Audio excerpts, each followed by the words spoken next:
आज पढ़ेंगे depreciation complete एक क्लास में, ताकि एग्जाम के पहले रिवीजन किया जा सके। ये चैप्टर बहुत इम्पोर्टेंट है, 8 या 6 मार्क्स का आता है। अगर आपने इसको ढंग से कर लिया तो इतने मार्क्स आपके पक्के हो जाते हैं। इसी तरीके से हम लोग आगे भी जो 160 है बनाएंगे। डेप्रीसिएशन एक बहुत ही महत्वपूर्ण टॉपिक है, इसको आपको जो है बहुत ढंग से पढ़ लेना है, आगे तक भी बहुत काम आता है।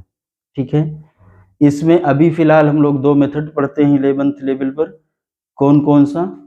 एक मेथड हमारा रिटन डाउन वैल्यू मेथड होता है और दूसरा स्ट्रेट लाइन मेथड। ध्यान, मैंने क्या कहा, मैं 2 मेथड पढ़ूंगा, थोड़ा सा गलत बोला है। क्या? वैल्यूएशन के 2 मेथड पढ़ेंगे, वैल्यूएशन के मेथड, मेथड ऑफ वैल्यूएशन। क्या वैल्यूएशन? जैसे मेथड ऑफ वैल्यूएशन 2 पढ़ना है यहां पर। एक हमको पढ़ना है स्ट्रेट लाइन मेथड और दूसरा पढ़ना है WDV मेथड। ठीक है, मुझे ये देखना है, मान लीजिए एक कोई एसेट दी गई है, ये समझना है, एक कोई एसेट दी गई है जिसकी की वैल्यू 50,000 है। इस पर बताया गया है 10% रेट से डिप्रीसिएशन चार्ज करने के लिए। ठीक, अब यहां पर हमें देखना है, अगर मैं 50,000 पर 10% डिप्रीसिएशन लगाऊंगा तो स्ट्रेट लाइन मेथड से कितना लगेगा? 5,000, और WDV मेथड से कितना लगेगा? 5,000। ये आपका डिप्रीसिएशन का कॉलम है। इसके बाद अब जो असेट की वैल्यू बचेगी वो कितनी होगी? देखना, बची हुई वैल्यू कितनी निकल करके आती है? 50,000 माइनस 5,000 इज इक्वल टू 45,000। ठीक, इसमें से भी हमारा जो डिप्रीसिएशन था कितना था? 5,000। तो जो बची हुई वैल्यू है उसको क्या बोलते हैं? 45,000। आगे बढ़ते हैं। अब नेक्स्ट ईयर डिप्रीसिएशन लगाना है। एक मेथड है स्ट्रेट लाइन और दूसरा है WDV। ये जो होता है हमारा WDV कहलाता है, ध्यान देना, और ये भी WDV है। मतलब इसका मतलब ये हुआ कि स्ट्रेट लाइन मेथड में भी एसेट की WDV होती है और रिटन डाउन वैल्यू में भी एसेट की WDV होती है। ठीक है, इसी को बुक वैल्यू भी बोलते हैं। जो वैल्यू बची हुई है, ये मैं इसलिए बता रहा हूं ताकि इसका यूज 1 मार्क्स के आते हैं या जो आपके वो आते हैं, क्या कहते हैं उसको, MCQ आते हैं, उसमें इसका प्रयोग किया जा सके। ठीक है, और अगर कहीं पर आपको डिटेल में पढ़ना है तो हमारी आप वो जो पीछे की क्लासेस हैं उसको रेफर कर सकते हैं, जो डिप्रीसिएशन पर पूरी प्लेलिस्ट है। तो अब मुझे ये समझना है, जैसे बच्चों को कंफ्यूजन रहता है, मैंने देखा पढ़ाते हुए कि WDV पूछ लो, क्या स्ट्रेट लाइन मेथड में? उनसे ये सवाल पूछो, अगर थोड़ा घुमाना है, WDV किस मेथड में आता है? स्ट्रेट लाइन मेथड में WDV आता है या रिटन डाउन वैल्यू मेथड में? तो WDV हर मेथड में आता है, कोई भी है, रिटन डाउन वैल्यू। ठीक है, अब मैंने यहां पर चार्ज किया डिप्रीसिएशन, तो फिर से मैं इसी वैल्यू पर चार्ज करूंगा तो ये 5,000 हो जाएगा। ये नेक्स्ट ईयर है, थोड़ा साफ लिख दूं, ये फर्स्ट ईयर था, ये सेकेंड ईयर है। यहां पर फिर कितना बचा? 40,000। यहां पर जो है, जब मैं WDV मेथड में आता हूं तो इस पर डिप्रीसिएशन का रेट लगाता हूं, वो कितना है? 45,000 का 10% 4,500। अब इसमें कितना बचेगा? 40,500। तो फर्स्ट ईयर में अगर रेट सेम है तो हमारी डिप्रीसिएशन दोनों में इक्वल होता है, लेकिन नेक्स्ट ईयर से बदलने लगता है। क्यों नेक्स्ट ईयर से? इसलिए बदलता है, उसका रीजन है, हमारी एसेट की जो वैल्यू है डिप्रीशिएट हो जाती है, और जो डिप्रीशिएट हो जाती है उस पर रेट लगाया जाता है। इसीलिए इस मेथड का नाम क्या पड़ा? WDV, और ये मेथड आगे जोड़ दिया गया। और इसका स्ट्रेट लाइन मेथड, मतलब सीधे स्ट्रेट लाइन है, एक ही डिप्रीसिएशन हर साल चार्ज होगा, इसलिए इस मेथड का नाम क्या पड़ गया, स्ट्रेट लाइन मेथड पड़ गया। ठीक है, अब मैं आगे आता हूं, थर्ड ईयर में अगर मैं आता हूं, इसमें कितना होगा भाई, 5000, और इस ये बचा 35,000, यहां पर क्या होगा बोलो, 4050, अब यहां कितना बचा, 36,450, यही तो आ रहा है ना। ठीक है, अब यहां पर मैंने वैल्यूएशन के दो मेथड कर लिए, इसका अकाउंटिंग ट्रीटमेंट कैसे करेंगे, एक कोई ले लेते हैं, ये वाला ले लें कि वाला WDV ले लेते हैं, क्योंकि इस मेथड से सिर्फ डिप्रीसिएशन और WDV जो निकल करके आती है वो देखना होता है। मेथड ऑफ वैल्यूएशन हमने कर लिया है क्वेश्चन में, इसकी एंट्री करते हैं। जब एसेट खरीदी गई थी तो क्या किया गया था, सपोज करो कि ये मशीनरी है, तो यहां पर लिखेंगे machinery account debit 50,000 to bank 50,000। ठीक, अब हम यहां पर क्या करेंगे, एक मशीनरी का अकाउंट बनाएंगे।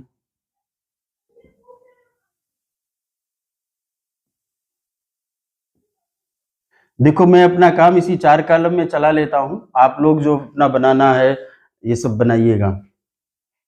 हाँ, डेट तो लिखना पड़ेगा, नहीं चलेगा काम, डेट तो लिखना ही पड़ेगा, डेट, पर्टिकुलर और अमाउंट, डेट, पर्टिकुलर, अमाउंट।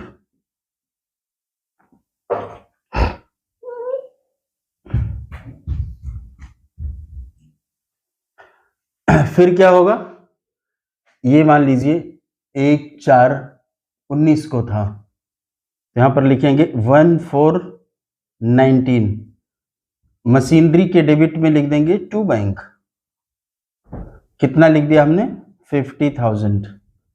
अब 31/3/20, इस दिन क्या होगा, डिप्रीसिएशन चार्ज करेंगे, तो यहां पर लिखेंगे डिप्रीसिएशन अकाउंट डेबिट, कितने से 5,000 to machinery,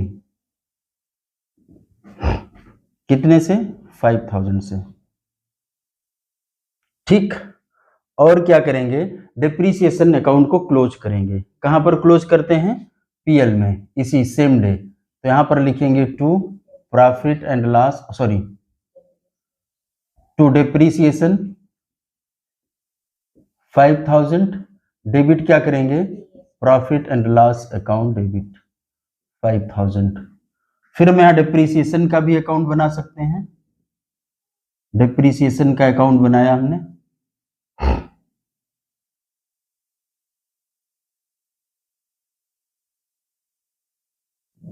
date, particular, amount, date, particular, amount. ठीक, अब यहां पर depreciation account debit to machinery है, तो डिप्रीसिएशन के डेबिट में 31/3 को हमने लिखा, क्या लिखा, टू मशीनरी, कितना बताओ 5,000, और मशीनरी के क्रेडिट में हमने क्या लिखा, बाई डिप्रीसिएशन, कितना 5,000। कोई डाउट। अब यहां पर बाई PL, ये PL के टू डिप्रीसिएशन है तो यहां बाई PL लिख देते हैं, कितना 5,000, और अगर हमने PL अकाउंट बनाया तो यहां पर लिख देंगे टू डिप्रीसिएशन, ये बना लेना आप लोग, ठीक है ना। PL अकाउंट नॉर्मली ऐसे बनाना नहीं होता है, मोस्टली डिप्रीसिएशन और मशीनरी अकाउंट ही बनता है, और सबसे महत्वपूर्ण मशीनरी अकाउंट है। अब यहां पर इसका टोटल और इसका, ये 50,000 है, ये ग्रेटर है, तो इधर बैलेंस होगा बाई बैलेंस क्या लिखते हैं, कैरिड डाउन या ब्रॉट डाउन? Carried down. ठीक, यहां लिखेंगे 2, इसकी डेट क्या होगी, 31/3/20। ठीक, यहां पर हम क्या लिखेंगे, 2 बैलेंस ब्रॉट डाउन, कितना बोलो फटाफट से, 45,000। ये डेट होगी हमारी 1/4/20। ठीक है, अब फिर यहां आएंगे बाय डिप्रीसिएशन। अब मैं फिर एंट्री करने नहीं जा रहा हूं, इसी पैटर्न पर होगा। बाय डिप्रीसिएशन कितना हमारा,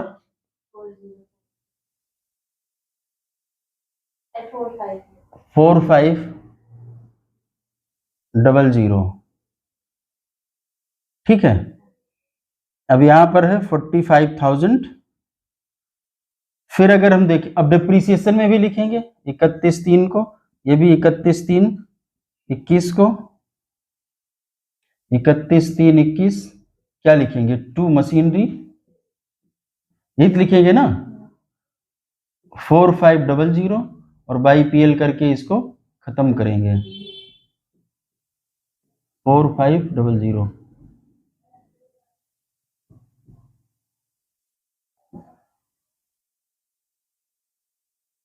45,000 और यहां पर लिखेंगे बाई बैलेंस कैरिड डाउन, कितने से, 4050।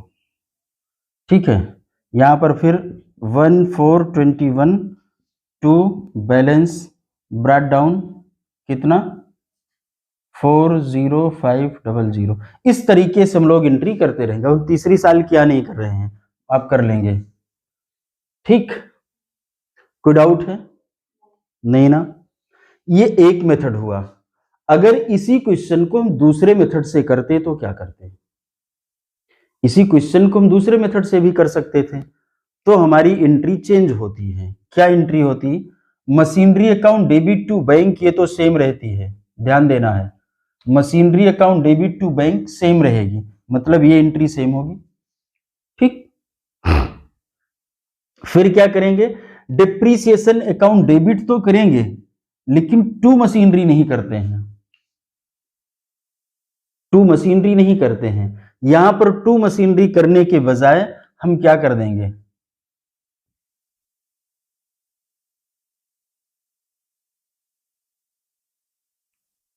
To provision for depreciation.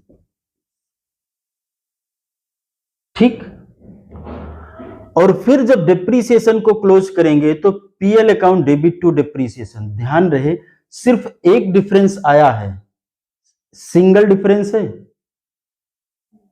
बात समझ में आ रही ना?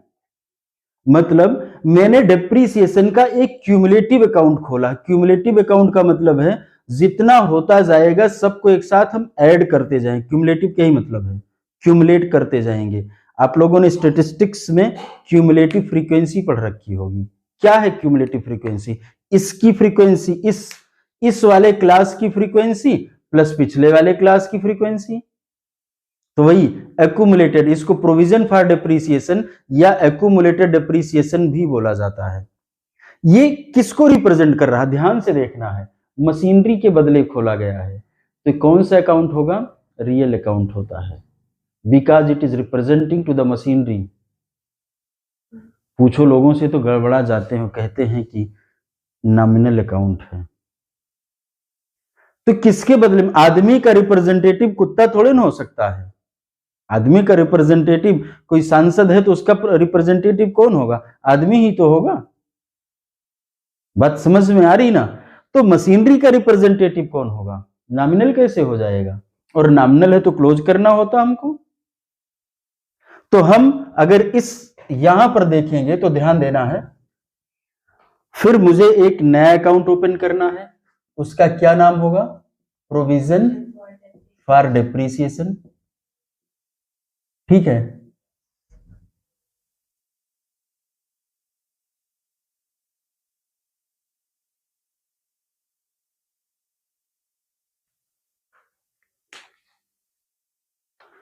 डेट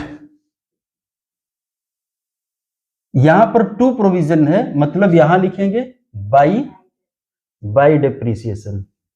कितने से? 5000। तो यहां पर बाई डेप्रीसिएशन तो नहीं लिखेंगे ना, इसको काट देते हैं। ठीक, हटा दें, हटा देते हैं। तो बाई बैलेंस सीडी कितना होगा? ध्यान देने की बात है, बाई बैलेंस सीडी 50,000 होगा। यहां भी डिप्रीसिएशन नहीं आएगा, तो फिर कितना? और यहां पर balance carry down brought down कितना होगा? 50,000। और यहां पर बैलेंस कैरी डाउन कितना होगा? 50,000।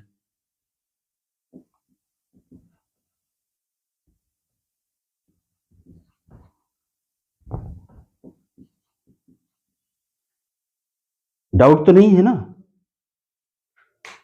और ये डिप्रीसिएशन अकाउंट पर क्या कोई चेंज हो रहा है? नहीं, नीचे मैंने दोनों इसलिए साथ में बनाया है ताकि क्लियर कट समझ में आए। तो यहां पर बाई डिप्रीसिएशन हो गया, और इधर क्या होगा? टू बैलेंस कैरी डाउन कितना? 5000। अब इसी पॉइंट ऑफ टाइम क्या है ये? 31/3/20।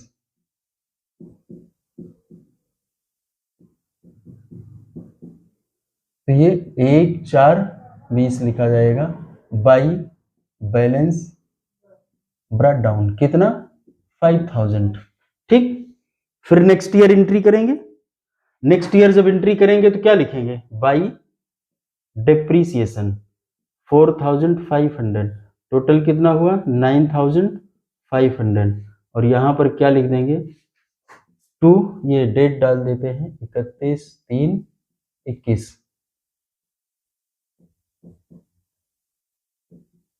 बैलेंस कैरी डाउन 9500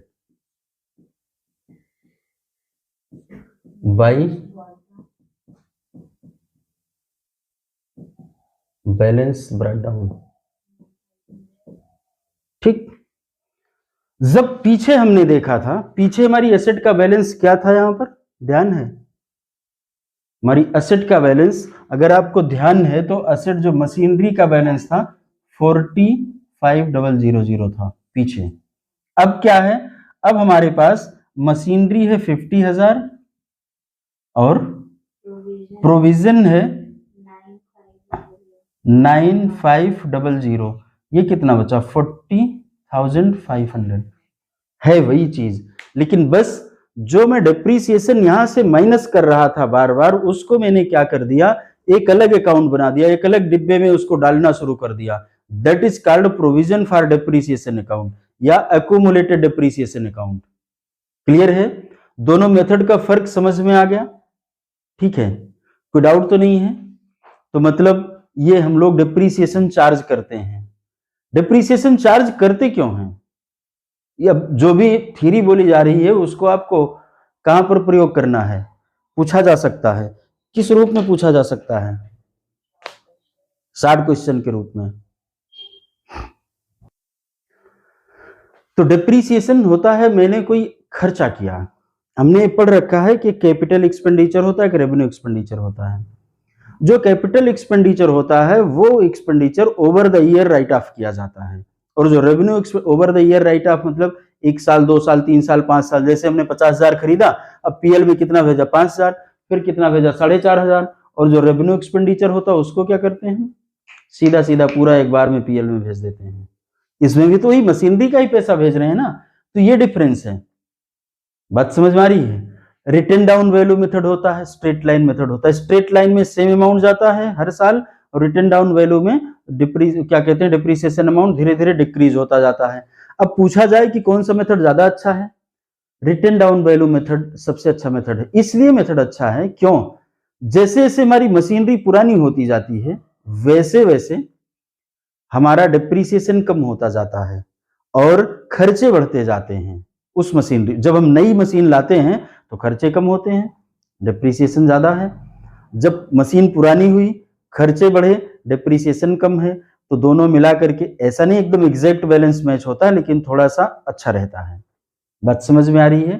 तो एक थोड़ा सिमिलरिटी लाने का प्रयास होता है रिटन डाउन वैल्यू मेथड। और वैसे भी जब हम इनकम टैक्स की दृष्टि से बात करें, जो कि जब आदमी बनाता है, क्यों बनाता, बना करके सब जगह जो पेश करने जाता है, तो वहां पर रिटन डाउन वैल्यू मेथड ही लिया जाता है। स्ट्रेट लाइन मेथड सिर्फ एक केस में लिया जाता है, जहां पर कंपनियां वो क्या कहते हैं, इलेक्ट्रिसिटी की मैन्युफैक्चरिंग या और प्रोडक्शन, इलेक्ट्रिसिटी के प्रोडक्शन एंड डिस्ट्रीब्यूशन में लगी होती हैं, सिर्फ वहां आप स्ट्रेट लाइन मेथड ले सकते हो, बाकी स्ट्रेट लाइन मेथड ले ही नहीं सकते हो, ऐसा इनकम टैक्स कहता है।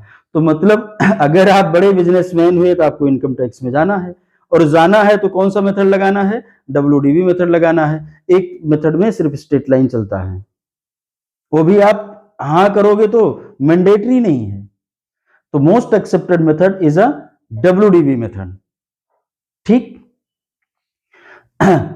ठीक है। अब कोई पूछ ले कि कौन कौन से मेथड होते हैं, आप बता सकते हैं कौन कौन से मेथड होता है। स्ट्रेट लाइन मेथड, डब्ल्यूडीबी आपने पढ़ रखा, बाकी भी बहुत सारे मेथड होते हैं, यूनिट प्रोडक्शन मेथड होता है, पर आवर मेथड होता है, कई मेथड होते हैं। ठीक है।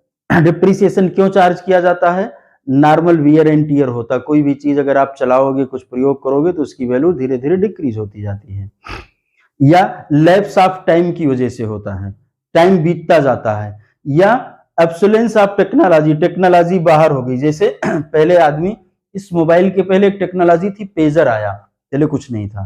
पेजर में क्या होता था, पेजर में होता क्या था कि आदमी मैसेज करता था, मैसेज पहुंच जाता था।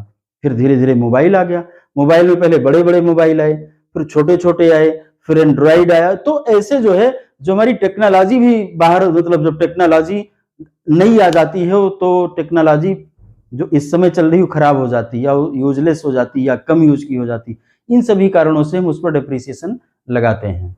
बात समझ में आई।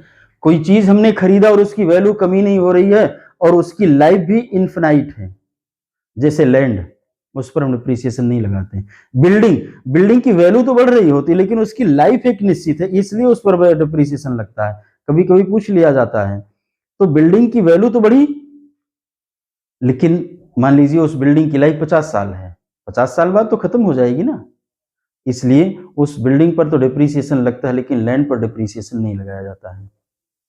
कोल माइन है, कोल माइन पर डिप्रिसिएशन लगता है, चूंकि मिनरल्स वो निकल आए तो उसके बाद कोयला निकल आया तो खत्म हो जाता है। तो हर चीज की वो सब बातें बाद में करें, वो आपके लेवल पर है नहीं।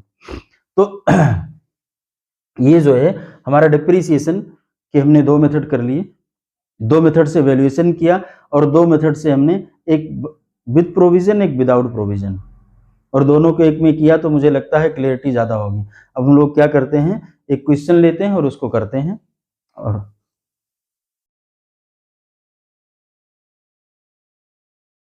हम लोग क्वेश्चन लेते हैं, Bharat industries bought a machinery on 1st April 2009। क्या किया है, यहां से बनाते हैं डायग्राम। इन्होंने परचेज किया है,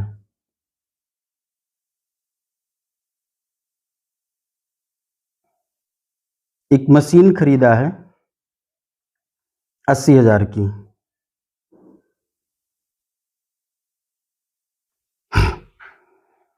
ऑन 1 मई 2020। हमको करना क्या है इसमें, show machinery account for 3 years, तो हम साथ में मशीनरी अकाउंट भी बना लेते हैं।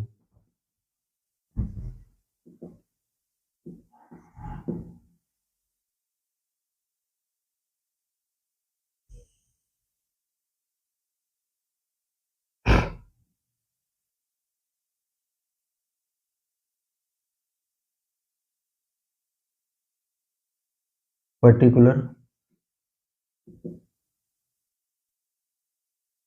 Date, amount,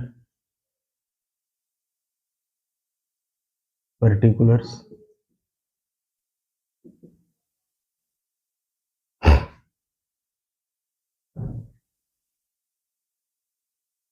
date.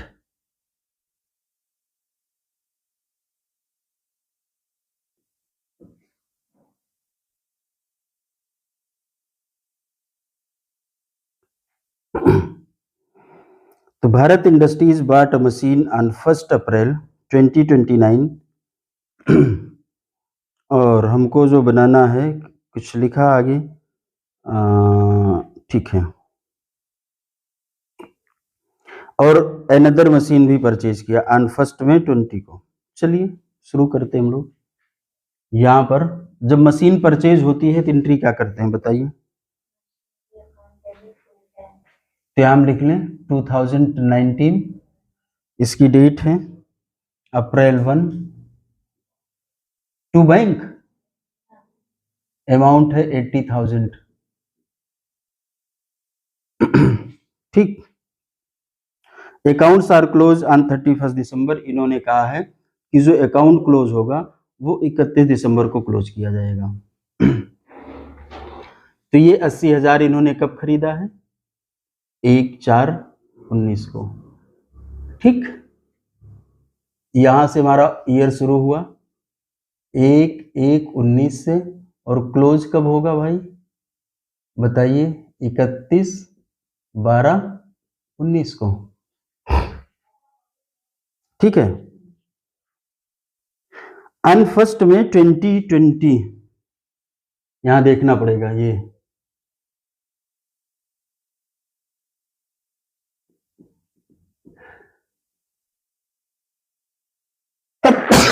एक मई 20 को फिर कोई ट्रांजैक्शन हो रही अनदर मशीन। तो इसका मतलब ये हुआ कि मैं पहले यहां डिप्रिसिएशन चार्ज कर लूं फिर बढ़ूं। डिप्रिसिएशन का रेट देख लेते हैं। It was decided to provide depreciation on machinery at rate 20% per annum on straight line method. तो 80,000 का 20% कितना होगा? 16,000। कितने महीने के लिए होगा? 12। और मुझे चाहिए कितना भाई? ये तो 12 महीने का डिप्रिसिएशन है ना। और मशीन कब खरीदी गई है? 1/4 को खरीदी गई है। तो इंटू 9 कर देंगे। ठीक है। कितना हो जाएगा? 12,000। आंसर ही तो आ रहा है ना, चेक करो। 31/12/19, यहां क्या लिखेंगे? By depreciation 12,000। और फिर क्या होगा? बैलेंस कैरी डाउन होता है, ब्रॉट डाउन होता है? बाई बैलेंस कैरी डाउन कितना होगा? इधर देखो 80,000 है, ये ग्रेटर है, इधर भी 80 लिख लेंगे। कितना बच रहा है? 68,000। यहां पर 1/1/20 क्या लिखेंगे? टू बैलेंस ब्रॉट डाउन कितना? 68,000। एक साल खत्म हुआ, दूसरे साल की तरफ बढ़ते हैं। इट बॉट अनदर मशीन, इन्होंने अगली मशीन खरीदी है फॉर 30,000। कब? ऑन 1 मई 2020। 30,000 की एक और नई मशीन आ गई। हमने लिख लिया 1/5/20 टू, यहां पर खरीदा हमने 30,000 का, ये भी परचेज है। बोलो फटाफट से, कितने से? 30,000 से। स्ट्रेट लाइन मेथड है तो 16,000 इसका हर साल होगा। इस साल पूरे साल मशीन रही है कि नहीं, अभी आगे पढ़ने से पता चलेगा कि क्या हो रहा, कुछ है कि नहीं है। ऑन 31 मार्च 2021, तो ये ईयर यहां कहीं क्लोज हो जाएगा ना, 31/12/20 को। ठीक है, यहां क्लोज हो गया। अब ये कहीं एक अगली डेट को कह रहे हैं, ऑन 31 मार्च 21, ये आएगा 31/3/21 को कुछ कर रहे हैं। It is sold machine bought in 2019। कौन सी मशीन? ये जो मशीन खरीदी गई थी, कब बेची गई? इस दिन बेची गई है, सोल्ड कर दी गई है। कितने की बेची गई है? ध्यान देना है, 51,000 की बेची गई है। और क्या किया गया है? And paid ₹1,000 as commission to broker who materialised the deal. 51 की बेचा तो लेकिन इन्होंने कमीशन दे दिया 1,000 रुपए का। अल्टीमेटली इनकी सेल 50,000 की ही हुई है। बात समझ में आ रही ना? ये घूस वाला कमीशन मत समझ लेना।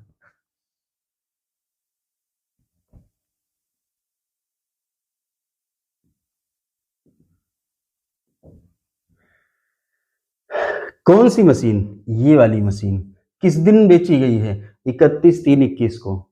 बात समझ में आ रही है या कहीं डाउट है? चलिए, तो अभी तो हम इस डेट में बात पहुंचेंगे, पहले इस डेट तक का तो फाइनल करें।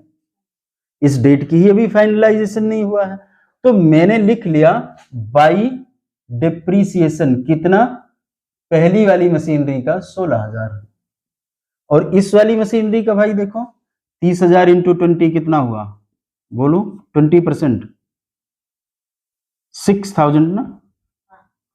6,000 तो 12 महीने का है, तो डिवाइडेड बाई 12। कितने का निकालना है? 1 मई से, मतलब 4 महीने का कम करना है, 8 महीने का निकालना है, 8। अब कितना बनेगा ये? निकालो।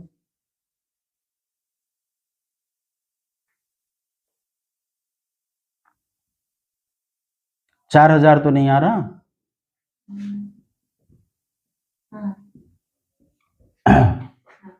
ये टोटल तो हो जाएगा 20,000 बाई बैलेंस कैरी डाउन। कितने का बैलेंस कैरी डाउन होगा? दोनों को अलग अलग रख के हम कैरी डाउन भी करेंगे। 68 माइनस 16 कितना हुआ? 52,000। और नंबर 2 30 माइनस 4 कितना हुआ? 26,000। अलग अलग कर रहे हैं तो हमको दिक्कत नहीं होने पाएगी। सबका टोटल करिए। ये देखो, इसका जब मैं टोटल करूंगा तो कितना होगा? 98,000।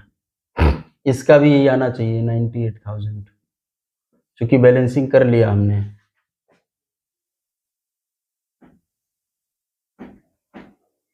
टू बैलेंस ब्रॉट डाउन, पहले नंबर पे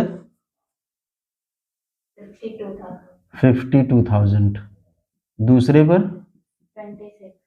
26,000। ठीक, क्लियर? डाउट? नो? डेट तो लिख ही नहीं रहे कहीं हम भाई, यहां लिख लेते हैं 12। यहां क्या लिखेंगे? 1/1/21। इसको सेल कब किया गया है? 31/3/21 को। इसका बैलेंस कितना है इस मशीनरी का? 52,000। लेकिन इधर 31/3 को बेचा गया है, तो इसका मतलब ये है कि हमको 3 महीने का और डिप्रीसिएशन चार्ज करना पड़ेगा। किस पर? ये 16,000 हमने एक बार निकाल लिया है। 16,000 इंटू 3 डिवाइडेड बाई 12। 4,000 तो नहीं आएगा? चेक करो।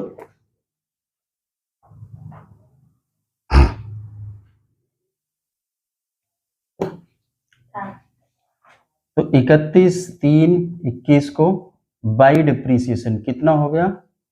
4,000। ठीक है, बाई बैंक कितना हो गया? 50,000।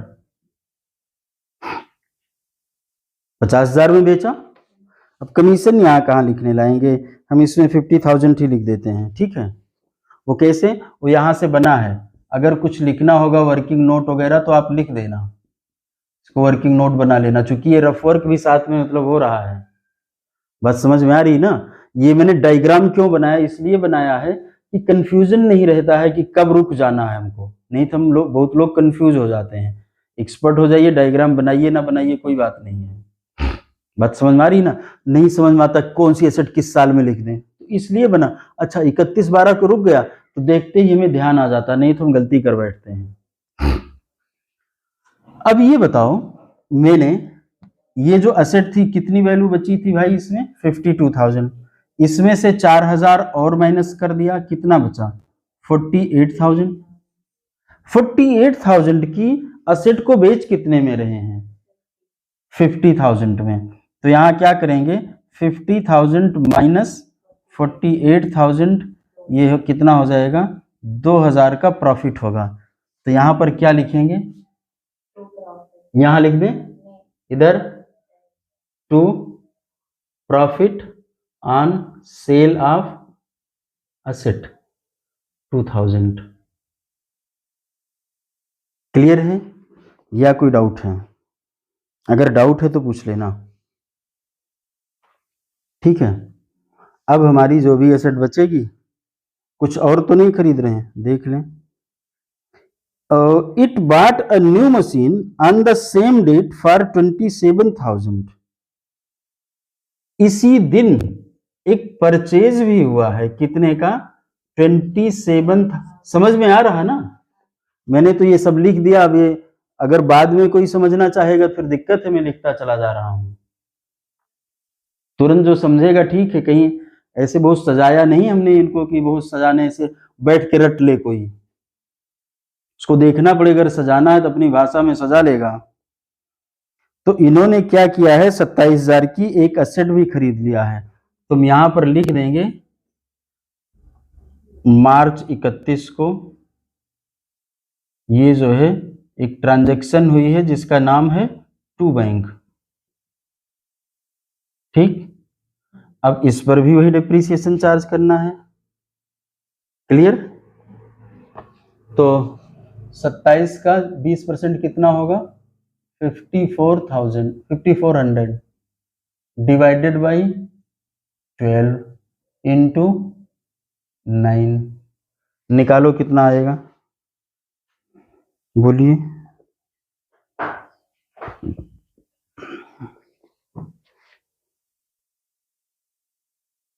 4,050 तो नहीं आएगा?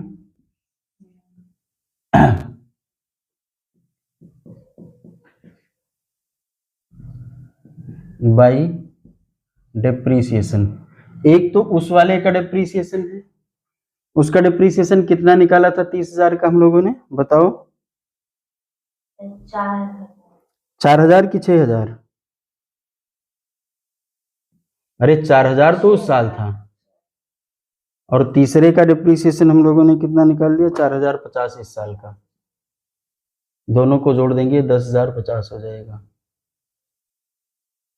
ठीक। अब बाई बैलेंस कैरी डाउन।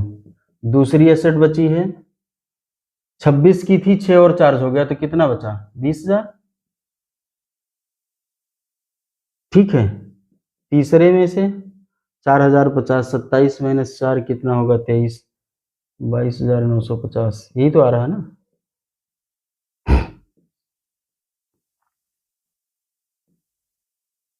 देखो टोटल करो, लेफ्ट हैंड राइट हैंड दोनों का टोटल करो।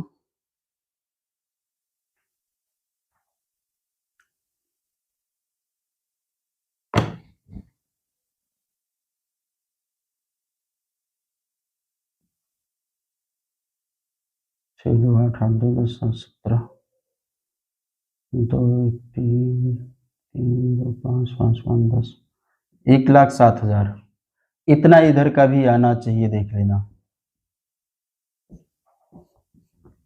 ठीक है। डन या और कुछ कराना है इसमें? मुझे लगता है इतने से काम हो जाना चाहिए आप लोगों। अगर बहुत डिटेल करना है तो आप लोग क्या करेंगे, पिछली वाली जो डिप्रिसिएशन की क्लासेस पढ़ी हुई हैं उसको पढ़ सकते हैं कि नहीं पढ़ पाएंगे, हो जाएगा ना। कहीं डाउट है तो पूछ लो। अभी डाउट है क्या? डायग्राम बनाना, अब जैसे मैंने ऐसे कर दिया, मान लो आपने इधर बना लिया, फिर इधर वाला यहाँ कर लो, मैंने यहाँ निकाल दिया, इस यहाँ पर लाइन बना दी, ठीक है। तो आप उसको दूसरी जगह कर सकते हैं। जैसे ये मैंने जोड़ा, अब ये जो पोर्शन है हमारा ये वाला, इसका इस वाले का ये कनेक्शन है, ठीक। ये जो बना इसके लिए एक तो यहाँ लिखा हमने, और एक ये पूरा बना, ये बन गया डिब्बा, ये इससे रिलेटेड है। 31 मार्च का इस साल से लिंक है, इसलिए यहाँ पर हमने इसको कैलकुलेट कर दिया है। ये है, बाकी आसान है, बहुत आसान टॉपिक होता है अगर आपने इसको ढंग से पढ़ा है। ठीक है। अब कुछ MCQ वगैरह भी आप लोगों को पूछे जाते हैं, वो सब भी जो है मैंने वैसे सब बता दिया है, लेकिन एक आध दो मैं बोल देता हूँ इसमें से भी। से लिखा what do you mean by the depreciation. तो डिप्रिसिएशन वो है जो टाइम लैप्स की वजह से या टेक्नोलॉजी या इसकी वजह से जो है ऑब्सोलेंस टेक्नोलॉजी हो जाता है, इसकी वजह से जो चार्ज किया जाता है डिप्रिसिएशन है। इन्होंने लिखा है मेंशन 3 काजेज ऑफ डिप्रिसिएशन, तो उसका यूज करते हैं, ये कारण है। ऑब्सोलेंस ऑफ असेट हो जाता है, मतलब टेक्नोलॉजी का ऑब्सोलेंस होता है। और loss of asset due to accident, fire, flood, वो तो अर्थक्वेक, ये सब भी कारण होता। Give 2 feature for depreciation, depreciation charge on all fix asset, land को छोड़ करके। Depreciation reduce the book value of the asset, क्योंकि हम उसमें से माइनस करते रहते हैं। अब यहाँ जब प्रोविजन वाला है तो उस पर कोई कह सकता है कि नहीं वहां तो बुक वैल्यू नहीं रिड्यूस हुई है, ऐसा नहीं है। जो हम बैलेंस शीट में दिखाते हैं तो पहले असेट लिखते हैं और लेस लिखते हैं टोटल डिप्रिसिएशन, क्यूमुलेटिव डिप्रिसिएशन या प्रोविजन फॉर डिप्रिसिएशन। ठीक। What is meant by residual value, residual value क्या होती है